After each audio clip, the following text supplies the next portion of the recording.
evening and welcome to the Sarasota School Board Candidate Forum. I'm Shawn Bartelt, President of the Sarasota League of Women Voters. I'd also like to introduce our first VP, Velia Johnson, and our second VP and Candidate Forum Chair, Rhonda Peters. And I'd like to thank our entire forum committee for the incredible work that they've been doing this election season. Before we begin this evening's program, let's all please stand and join in the Pledge of Allegiance. I pledge allegiance to the flag of the United States of America and to the republic for which it stands, one nation, under God, indivisible, with liberty and justice for all.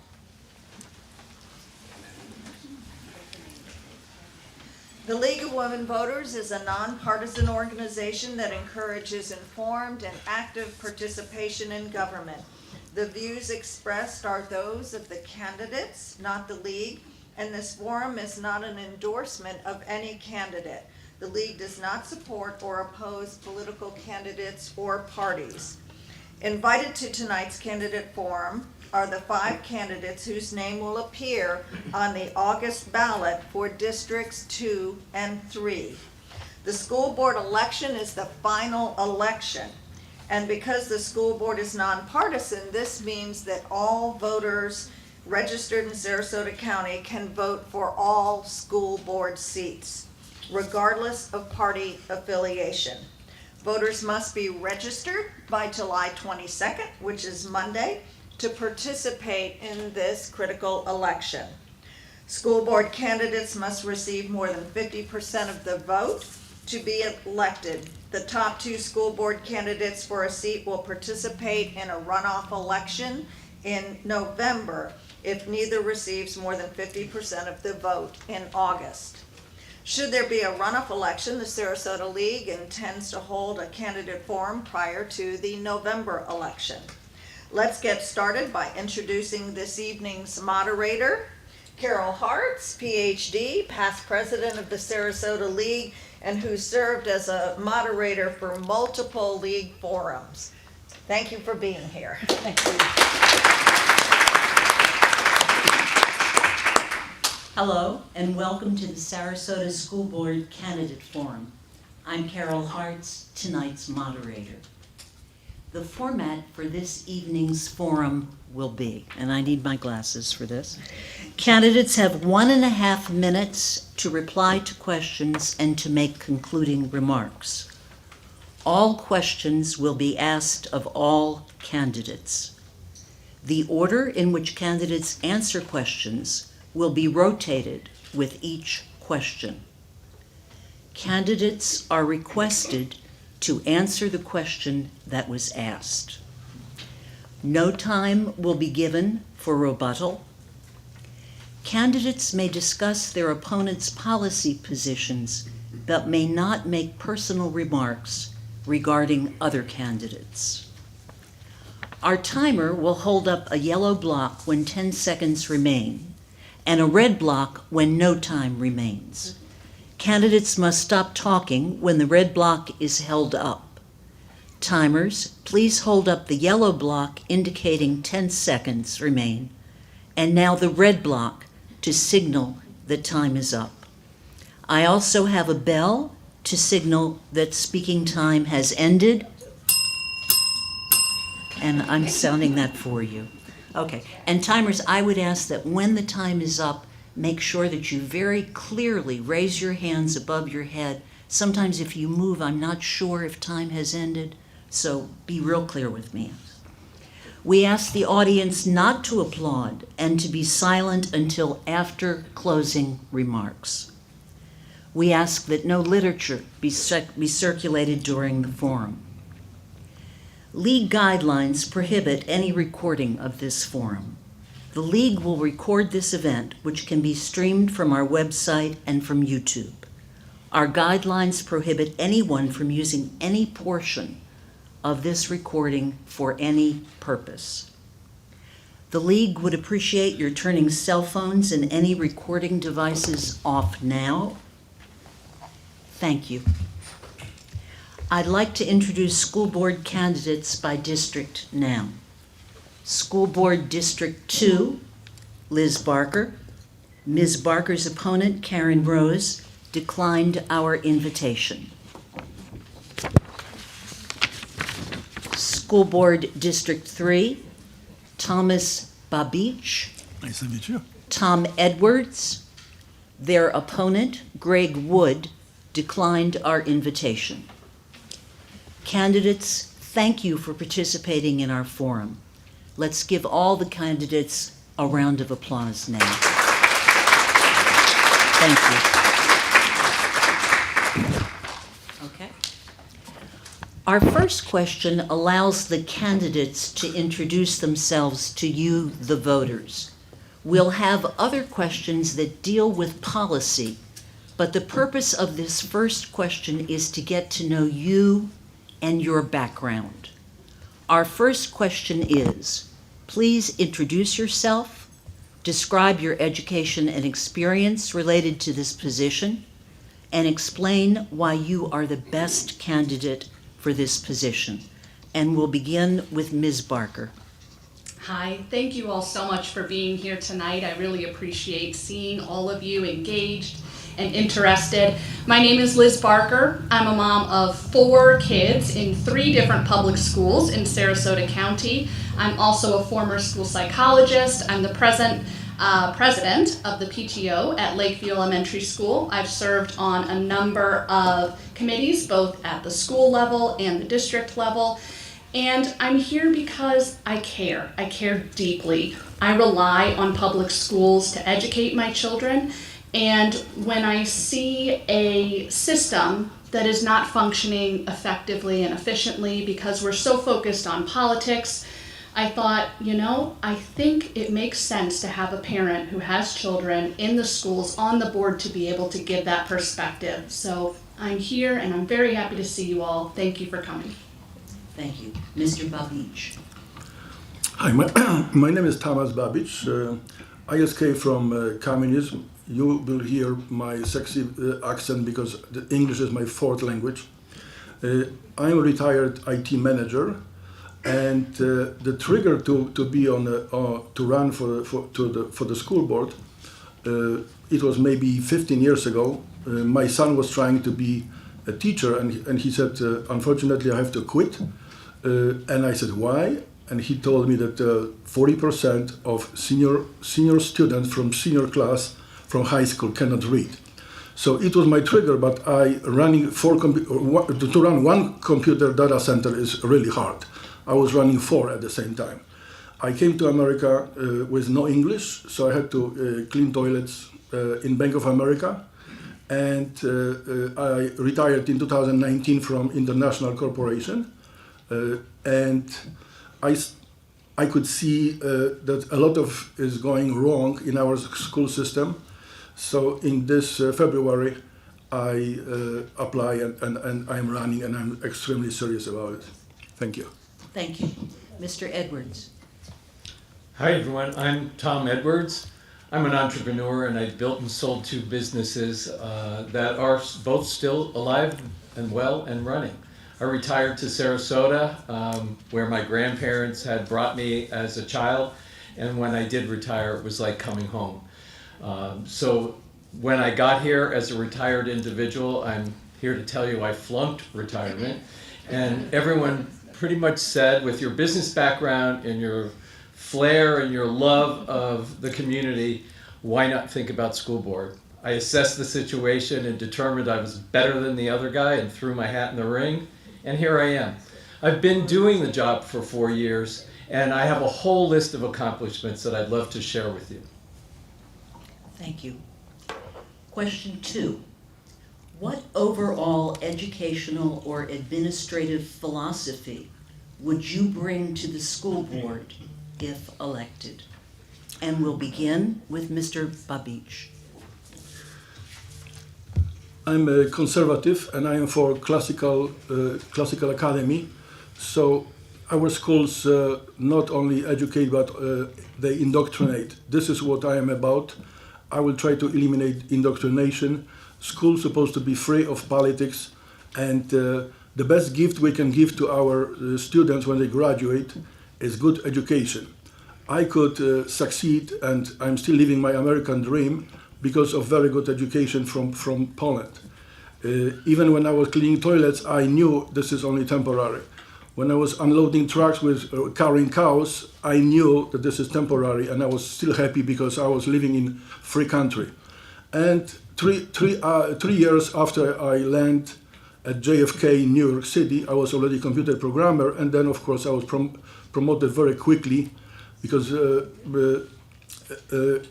I was working in international corporation, first as a programmer, then network manager, and then IT manager. And of course, my responsibilities were growing with budgets and everything else. We will talk about this later. Thank you.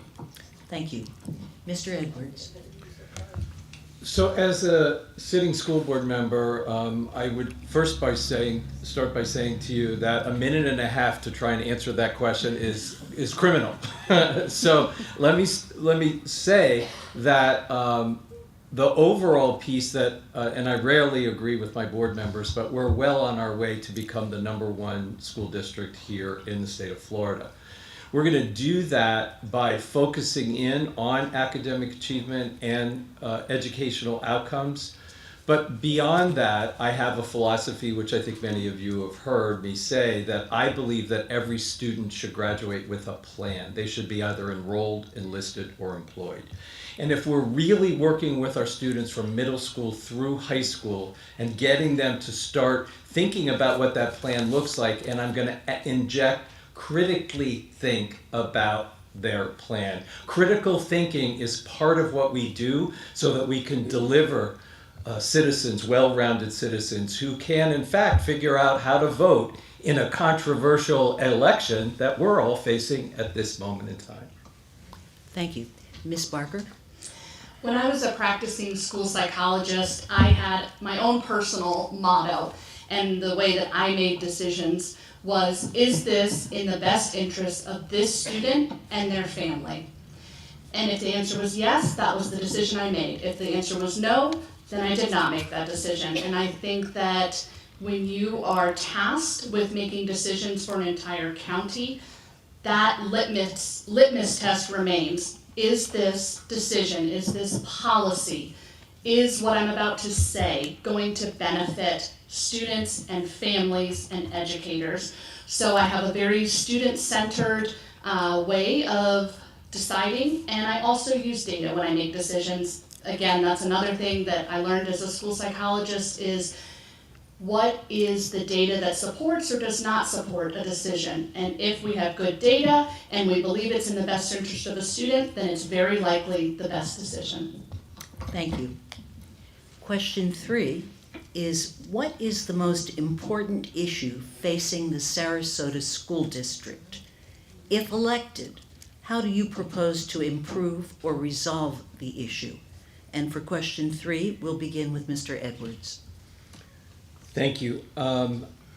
There are, again, so many, if you're an entrepreneur, you don't have one issue you're working on. You usually have anywhere between 7 and 10, and they're all movable and interchangeable in the course of a day and in the course of your stride. When you're running a $1.3 billion budget, there isn't one issue, there are multiple issues, but I would bucket it into saying that we're in a critical time period where we have to start really paying attention to the dollars and cents of the health and well-being of the school district. We just closed our budget at 7.9% of the general fund. That is unheard of in the 4 years that I've been there. We've been in double digits for the whole time I've been there. It feels better to be in double digits, and we have a policy that prevents us from being in 7.5. We can't go below 7.5, so 4/10 is right there. So the last thing that I would tell you is that we now have the voucher program. I am a fan of school choice. I believe in parent rights, but I don't think the legislature has left us with a level playing field. And with that, I would say that when you're running a business and you're matching head count to dollars and cents, expansion and contraction, kids leaving and going, hiring and firing teachers, it's going to be a challenge. Thank you. Ms. Barker? I agree. Our budget is certainly much tighter than it has been in the past. And I would say we're also facing a crisis of trust in the community. Our community has seen board members, not Mr. Edwards, but the majority of our board members make decisions that were not in the best interest of children, that were politically motivated, that mirrored decisions that were made by other extreme boards across the state and across the country. And we saw what that did, and we saw how it divided our community. It distracted us from our shared goals. So I would say, in addition to the fact that we are facing funding cuts from a number of sources, we are sunsetting our COVID relief funds this year, we are losing some Title I funding, we have universal vouchers pulling money from our schools, but in addition to that, we do have a need to bring the community back together and to demonstrate trust and honesty and transparency with our community so that folks feel comfortable sending their children to our public schools and know that they are getting the best possible care. Thank you. Mr. Babich? I think our schools are much better only because of the 4 conservatives on the board, because their decisions, the majority decide where everything goes. Because of them, we have the best results in recent history, but they are still not good enough for me. What I think are the most important things are, of course, to eliminate creating victims by social emotional learning, because this is dividing us. I am to work with Democrats, with Republicans, with anybody who will be able to work to improve our schools. And I have a history of this. I also would eliminate totally, right now we don't have this, but critical race theory is just dividing us. Only racists talk about race all the time. Everybody is equal and we don't have to talk about it. So in addition, the reading I talk to teachers, because I was never a teacher, but to manage whatever, you have to talk to the people who are really doing something. So the teachers told me we have to go to basics and teach phonics. By going back to phonics, everybody will succeed. And my third is eliminate wasteful spending. I could see unbelievable wasteful spending even a few months ago. The school board paid 6 times more than in the contract. They're supposed to fix a school for 2.8 million. They pay 18. I could see other things, and in my past, I also tripled the productions and zippo. Thank you. Very good. Okay, question 4. If elected, what would you do to ensure a positive, effective, and inclusive culture throughout the district? And we will begin with Ms. Barker. Thank you. I love that question because that's what I see myself bringing to the board. I see myself bringing a spirit of collaboration and of unity and a perspective of someone who is living and breathing and experiencing the results of every policy that's passed, every decision that's made every single day. And so I can share that point of view with our board members and help everyone understand, okay, here is the policy that we're passing, but what does that look like by the time it gets down into our schools? What does that mean for our students? What does it do to the climate and culture of a school? And how can we ensure that every policy that we pass works towards making students feel safe, feel respected, feel included, and that puts them in the best opportunity to be able to learn. Thank you. Mr. Edwards. I definitely can't answer that in a minute and a half. So what I'm going to tell you is that if you look at my track record, if you've looked how visible I am in the community, if you look at how I am at schools and communicating with teachers, I am but one of 5 and cannot control decisions. All I can do is influence a decision. And to be honest with you, I'm pretty sure that if somebody like myself weren't sitting on that board, we would have been banning books. We would have been doing significantly worse if it wasn't for the fact that the community understood my authentic commitment to teacher outcomes and defending them during the culture wars. They were victimized in terms of choosing books and understanding what is age appropriate and all of those horrific accusations and making them criminally liable is inexcusable. And I'm there because I have their backs and they know it. Thank you. Mr. Babich. So I will use a few seconds to finish. So I tripled the production in one company when I was just 22 years old. In another company, I made significant savings. At any place I show up, it was historical changes, including some art gallery, and of course in my company I save millions of millions. What I will do is I always find a solution. We can fight. Fighting or yelling does nothing.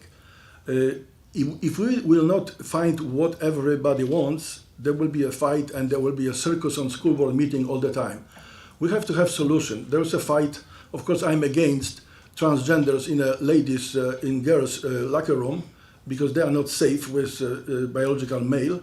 But there's a solution. We cannot tell them to go to the men's room. Solution is very simple. Create a third bathroom. And problem is solved, and we will have normal school board meetings and normal functioning. Of course, the culture is students should not be able to tell if the teacher is a Republican or the Democrat. School's supposed to be totally neutral, 100% focus on education. If we can produce students with high education, with high level of education and high self-esteem, they will succeed in life. I don't agree that there's a plan. They are not plans, they are choices. What I'm telling young people is have a goal, prepare a plan how to reach the goal, and execute. Thank you. Now we'll have a little change of pace with a lightning round composed of questions that candidates can answer with yes or no. Candidates, each of you has a paddle with yes or no on opposite sides. Please hold up your paddles now, so I know you've got them, okay? And you can put them down. All right. Our first lightning round question is, should public school teachers be required to be certified or licensed in the subject they are teaching? Please hold up your paddle with your answer facing the audience. Thank you. The second lightning round question is, should critical thinking be taught in schools? Thank you. And the third lightning round question is, should prayer be held in public schools? Thank you. Okay, now we'll return to our 1.5 minute format. Question 5 is, according to USA Today, Florida has dropped to 50th place in average teacher pay. What is your position on increasing compensation for Sarasota County teachers? And if elected, what steps would you take regarding teacher compensation? And for question 5, we begin with Mr. Edwards. So in the last 4 years of being involved in bargaining, you realize, of course, we're given a pot of money from the state that is controlled by the state legislature. And from there, we are to figure out how to run a small city and increase compensation and pay our employees, which, by the way, it's all about teachers, but the support of teachers and food service and transportation and all of the people that are intricately involved in delivering an educational outcome is a challenge. So part of the problem is not just with the school board and teacher compensation, but back in Tallahassee in terms of how the money that they give us. I think that until things like that change, we're going to be stuck in the same boat, and we're all going to be saying the same conversation over and over again, that our teachers are not compensated. So it's that piece. But I would strongly tell you that, unlike what I've heard, we don't wasteful spend. There's a constant reevaluation of how we can improve and how we can do more with less. And so the last thing that I would tell you is that wise investment in AI technology might help us eliminate certain positions and certain ideas through natural attrition, because headcount is our most expensive expense. Thank you. Mr. Babich. This one is really very easy, especially for me, because you can see on all my campaign materials on my website, electbabich.com, that this is one of my key points to increase the teacher salary. Teachers in my notebook are the most important. This is the most important profession next to the nurses. You don't want to ask me who is on the bottom, but politicians for sure. So, because I have a special gift for contract negotiations, so whatever I will be able to save money, I will work with superintendent. Maybe we can move some kind of funds, but we will see how much we will be able to do. But I will always vote to increase the salary. I'm not saying that Florida teachers are supposed to be the highest paid in the nation, at least average. They are at the bottom of the bottom. This is unacceptable, and that's why they are, especially in the current situation when there's economic catastrophe in our country. The teachers cannot afford regular living, and especially when they have children. So this is unacceptable. I will do whatever it takes to increase the salaries for teachers. Thank you. Thank you. Ms. Barker. Well, it's a very complicated and very difficult thing to do when you are receiving limited funds from the state. I understand that, I really do. And it's not new information. We don't pay our teachers enough. That's been historically a problem. But now what is new is that on top of that, we are attacking teachers' professionalism. They are facing being told that they could be sued for having certain books in their classroom or teaching a lesson that parents don't like. And so on top of having a challenge in terms of dollars and cents, they're also being challenged professionally, and it's a very difficult career to stay in. And I'll tell you, it's not as easy as just raising starting pay, because then we have teachers coming in the door and they're doing pretty well. It's still a very female-heavy career choice, and for those of us who choose to grow our families, after a couple years, we can no longer afford our daycare. That happened to me after about 7 years, and the third baby, I said, well, I would have to pay to work. It didn't make sense anymore. So it's gonna require some really creative problem solving. It might require things beyond just a percentage increase. It may require offering childcare or things like that, but we can do this. Thank you. Question 6. Question 6 is, according to PEN America, Florida led the nation in book banning in the first half of the last school year. What is your position on book banning in our schools, and why? And we'll begin question 6 with Mr. Babich. So in Sarasota, there were no books that were banned. One was almost, it was big discussion, but it ended up that book is still here. I think it's not up to the board to decide what book's supposed to be in a library or not. This is up to the parents. But parents supposed to give room for teachers to teach. Of course, we are not talking about the activists who will bring some books from outside without any authorization and will try to say, for example, in critical race theory that everything is white race fault. It's not true, because everybody knows who ended the slavery and what race he was. Of course, I'm talking about Abraham Lincoln. So I will not ban any books, but if somebody will sneak any books that are pornographic, absolutely I will not allow pornographic books for children. There's a time for everything, and I think we're supposed to teach about sex, about biology, how everything goes. That baby will be born at the age of 12 or 13. I think it's unacceptable to tell a girl, let's say 7, 8 years old, who still believe in Santa Claus about some sexual deviance, etc. So this is unacceptable. Thank you. Thank you. Ms. Barker? Well, I have great news for you all. Sarasota County has not banned any books. This is wonderful news, and this is a testament to the fact that we have a good policy that works well and people who are willing to enforce it. I have some bad news though.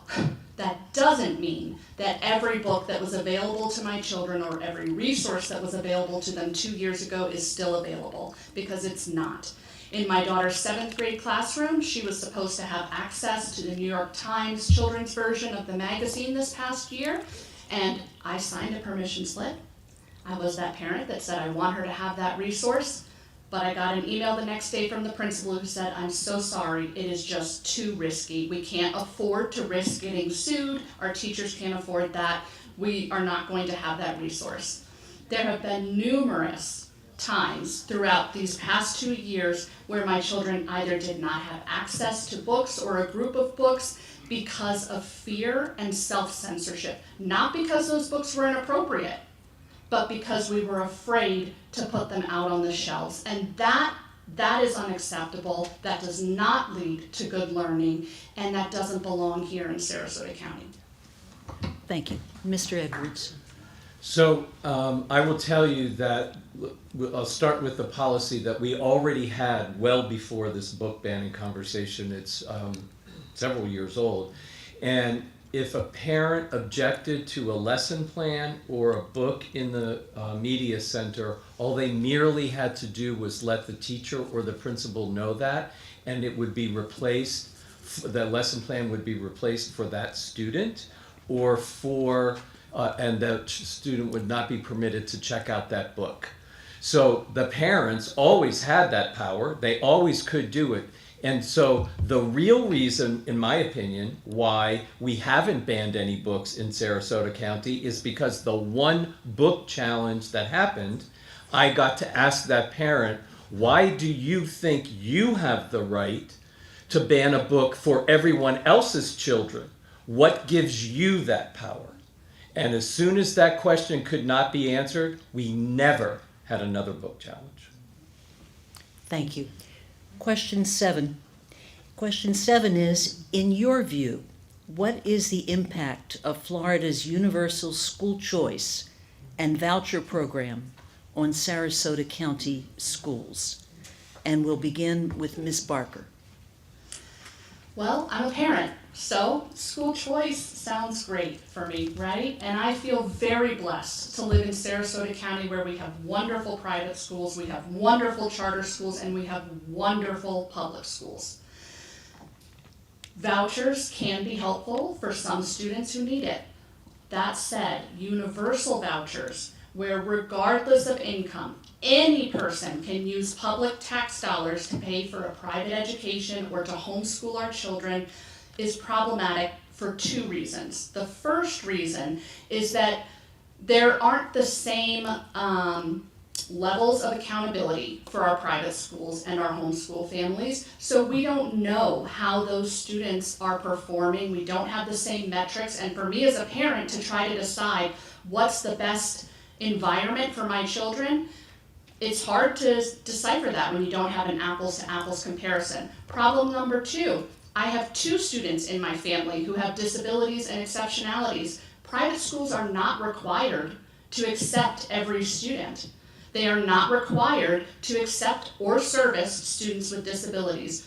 Public education is the only educational option that is in fact required to service all students. So it's important that we keep our public schools strong. Thank you. Mr. Babich. So I'm strongly for school choice because I could see how the system works under communism. Everything comes from one source and everybody has to jump in one direction. Fake election, there's an election and there's a one party. You have to elect one member of the party, or another. So school choice, and this is what I love about this country and about democracy, that you can choose. Even something like somebody's riding a motorcycle without the helmet. If you're an idiot, go ahead. But this is the freedom. This is what I love about this country. And if I see that my school is not teaching or enforcing values that are in conflict with my values, I will go to another school. If the other school has lower level of education, it's my choice. It's not that public schools or school board will tell me what I have to do. Freedom is number one, the most important. And of course, everybody pay taxes, so I strongly support school vouchers for parents, because not everybody can afford to go to another school and pay tuitions. Thank you. Thank you. Mr. Edwards. So I already alluded to the fact that I am a fan of school choice. I'm going to use the most recent charter school application that was approved by our board. That is Charter Schools USA. It's the second application that is here, and this board approved both of them. Charter Schools USA is a charter school for profit. It runs similar to a McDonald's, corporate and franchises. The two charter schools that will be here in Sarasota will be paying management fees to corporate. Corporate is privately held and they earn profit. That means your tax dollars will trickle into someone's pocket. And as far as I'm concerned, that is a blatant misuse of public tax dollars. Number two, the application was inferior. Their curriculum was inferior. They have their own custodial companies and their own food companies that they contract from. So for example, in that application, they are paying $300,000 to themselves to clean the school. That's going to be the cleanest school on the planet. So ultimately, what could have happened is we could have gone to Tallahassee and argued our case and potentially won, because that's not a Class A school in Sarasota by any means. Thank you. Now we're back to a lightning round composed of questions that candidates can answer with yes or no. The first lightning round question is, should teachers certified to carry guns be permitted to carry guns in Sarasota County schools? Thank you. The second lightning round question is, the Sarasota County School Board recently approved a resolution. This is a double negative, so you've got to follow this one. The Sarasota County School Board recently approved a resolution to reject new Title IX federal protections against gender identity discrimination. Do you support this resolution to reject new Title IX federal protections? Thank you. The third lightning round question is, a proposed constitutional amendment requiring partisan elections for school board members is on this year's ballot. Do you support partisan elections for school board members? Thank you. Okay. For question 8, now we'll return to our 1.5-minute format. Question 8 is, what is your definition of parental rights as it applies to Sarasota County Public Schools? And we'll begin with Mr. Babich. The parental rights is, how I understand is, the parents have to be informed about everything what's going on with their child. So California just last week, according to my sources, they passed a legislation banning schools from informing parents if the child is changing sex and is getting hormone therapy. This is unacceptable. Schools used to call parents if they can give aspirin to the child, but now changing sex and they want to keep it in secret? Of course not.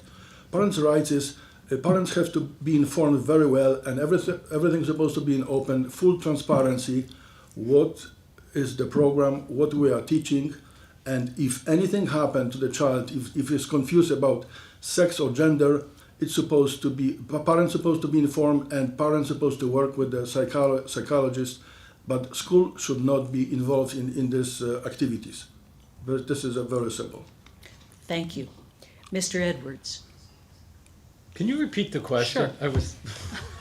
what is your definition of parental rights as it applies to Sarasota County Public Schools? So listen, I've been hearing about parental rights for the last 4 years. It really blew up just as I was elected.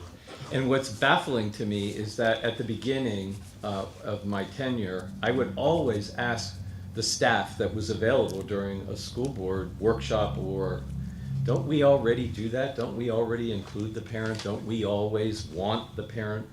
And as I got more and more comfortable as a school board member, I went back to my own public education, and I remembered the Holy Trinity: parent, teacher, student.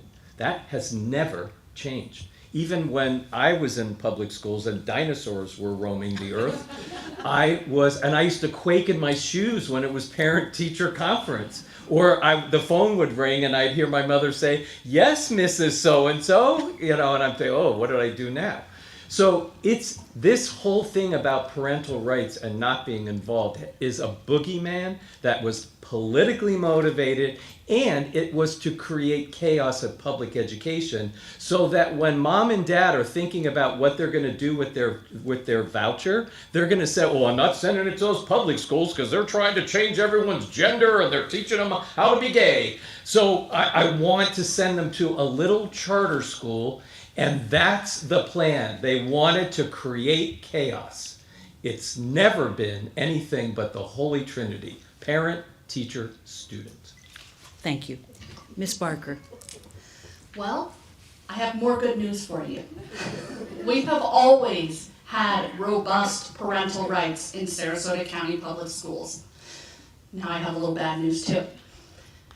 I have fewer parental rights today than I did 2 years ago, because this, my friends, is what parental rights looks like in Sarasota County.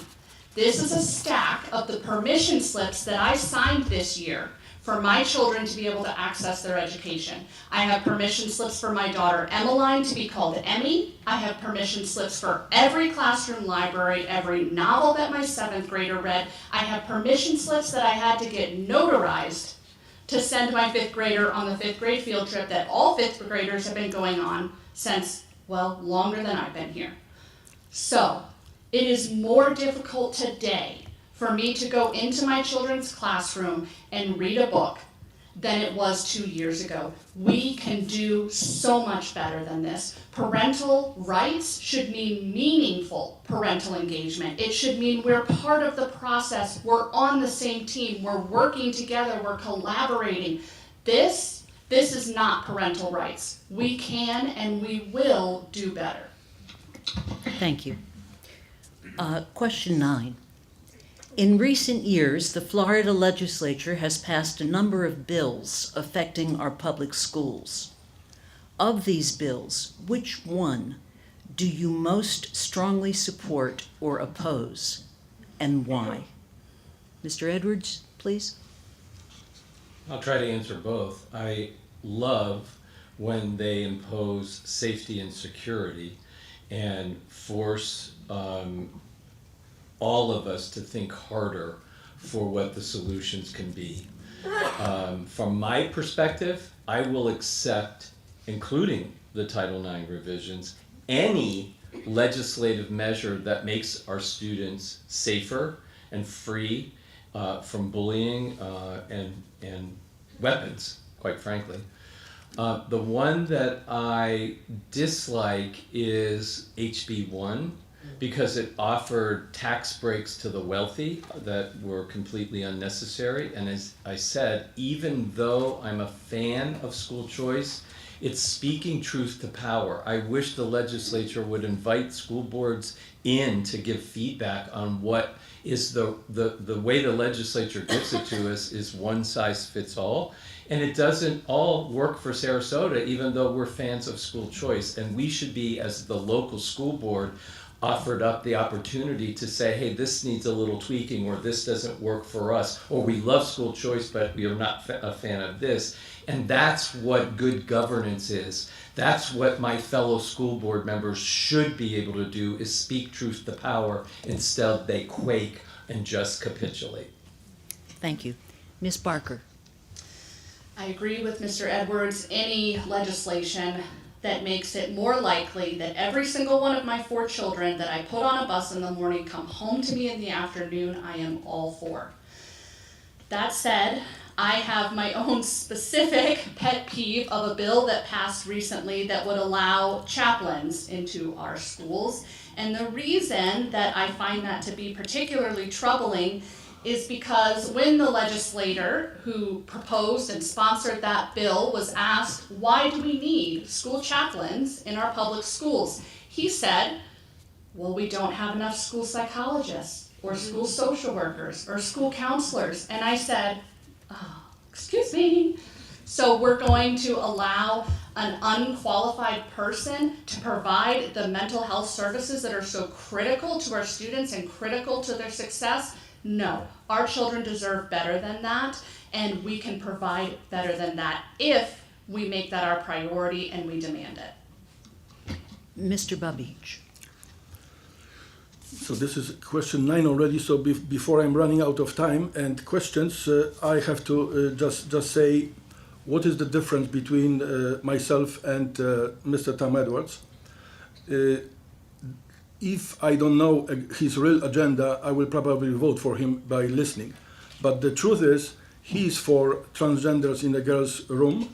He was just endorsed by LGBTQ+ Victory Fund, which supports gender-affirming care for young people. I think I'm going to have to Support hormone stop you. therapy for Mr. young Babich, no, I will. no, I'm not attacking anybody, No. I'm just saying the truth. no. That was not the question.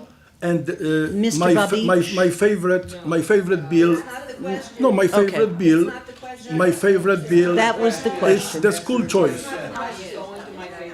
What is my favorite bill? My favorite bill, We are not allowing people to speak about another individual.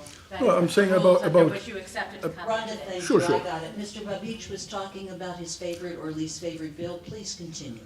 so my favorite bill is the school choice, because without the school choice, any school board can enforce whatever program they have, and parents will have no choice.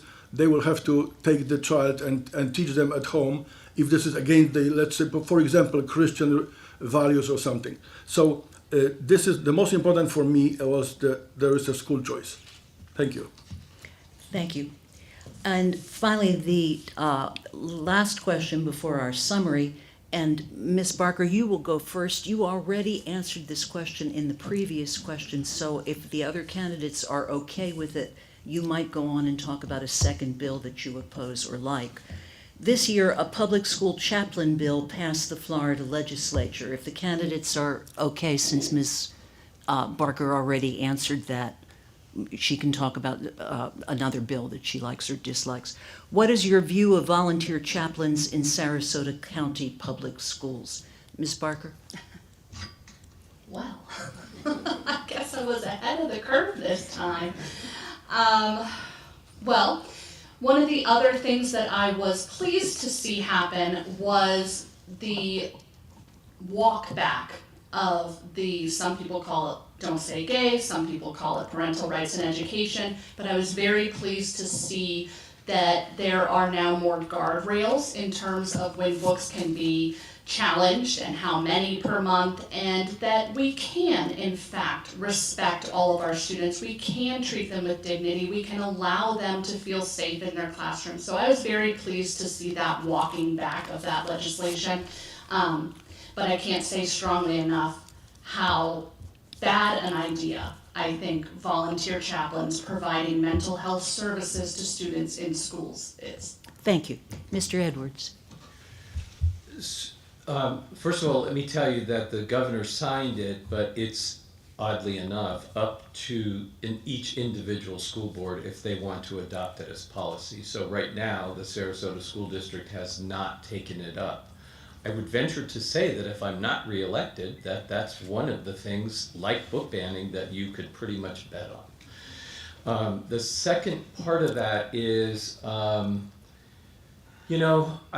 I grew up Christian. I'm not opposed to having conversations with chaplains about how they might be able to contribute and help with certain situations in the school district. That I'm not adamantly opposed to that as long as it's an open dialogue and a conversation. And by the way, it trickles down to that specific student and that specific family. I see no harm in that if everyone is on board. But it's how it's brought in, how the policy is written, and how we ingratiate the volunteer into the program with that specific family. And by the way, that's what collaboration, that is what nonpartisan looks like. Thank you. Mr. Babich. So I, of course, support chaplains in schools. At the beginning of this meeting, we all said one nation under God, and this is how we're supposed to keep it. Of course, I will not support forcing anybody to attend any Christian events, because there are, of course, students from different religions, but every student is supposed to have right to pray. Of course, not when there's a test. I will say, I'm sorry, I have to pray. Of course not. But freedom in this area is very important. And as long we don't have to spend another millions, then I will support. Because if I'm elected, for sure there will be a better education, freedom of choice for everybody, and we will do this much, much cheaper. I project at least 10% budget cuts with better services than now. There will be no wasteful spending, and I don't think we have to pay for chaplain, because they do this for free. Thank you. Thank you. And finally, our closing remarks. You have 90 seconds to make any policy-related and impersonal remarks that you would like to make to tell the voters. So this is your time for a policy discussion, anything that you'd like to talk about. And we'll go back to the rotation in question 1. Ms. Barker, you'll begin, please. Vote. You were here. You have a responsibility. You heard what's at stake. You understand. So we are trusting you to vote, to talk to other people. This is not an election about a Republican versus a Democrat. It's not an election about right versus left. This is an election that will determine whether or not we value public education in Sarasota County, whether we intend to build it up, to keep it strong, if we value it as part of our democracy, a cornerstone of our democracy, or are we willing to let it fall by the wayside? So please, please vote. Thank you. Mr. Babich?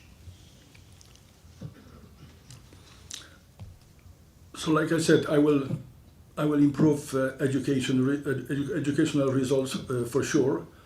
Every student will be able to read, because how can I tell the students set the goal, prepare the plan, and execute if they cannot read? They will never succeed in life. So this is very important.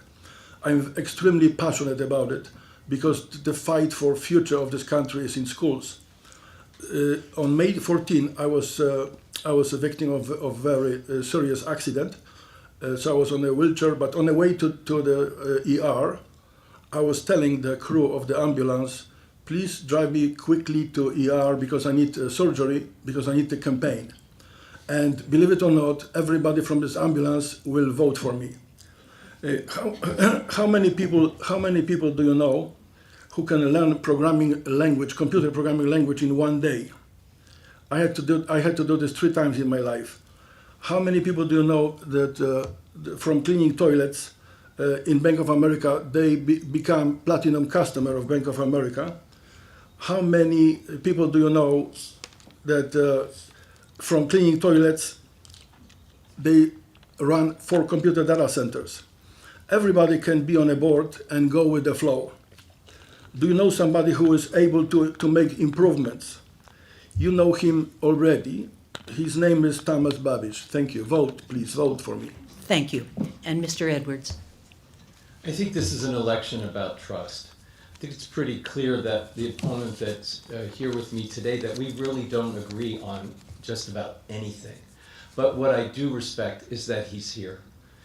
And the ones that are not here, that won't stand up for their beliefs, that won't share, that won't authentically be in front of you and show their strengths and their views, are the ones that you cannot trust. Because how can you trust them to take care of our most precious commodity, our children and our future? So as far as I'm concerned, it's about integrity, and it's about trust, and it's about track record. By the way, I'm happy to hang around. A lot of the questions I didn't really get a chance to share a lot, and I'm happy to answer any of them tonight one-on-one. So thank you all for being here. It's an important component that you're paying attention to our students and to the well-being of our community. Thank you. Thank you. This really ends our program, except for a meet and greet in which you can talk separately with the candidates. Before I thank people, I want to thank you, the audience. You were so attentive. You were silent. You didn't express emotion, and you let the information go out to the voters, which is what this is all about. And I deeply appreciate the way that the forum has been conducted tonight. And you deserve the applause. Thank you.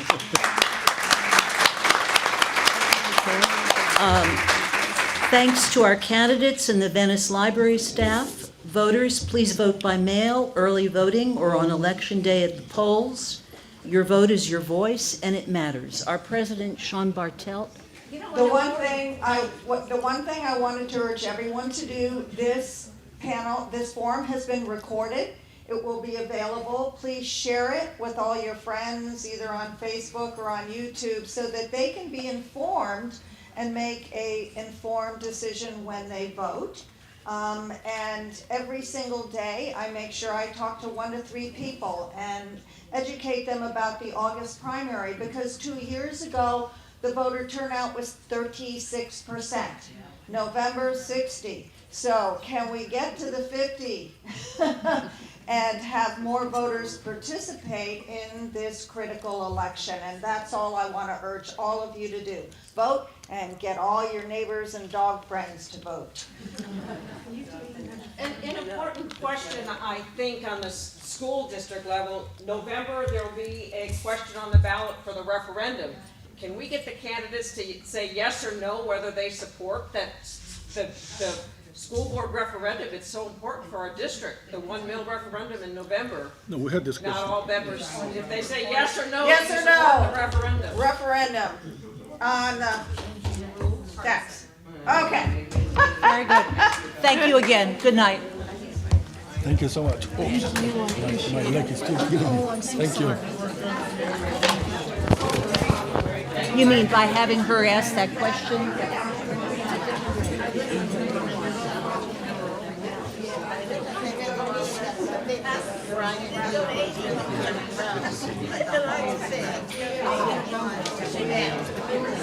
Hi.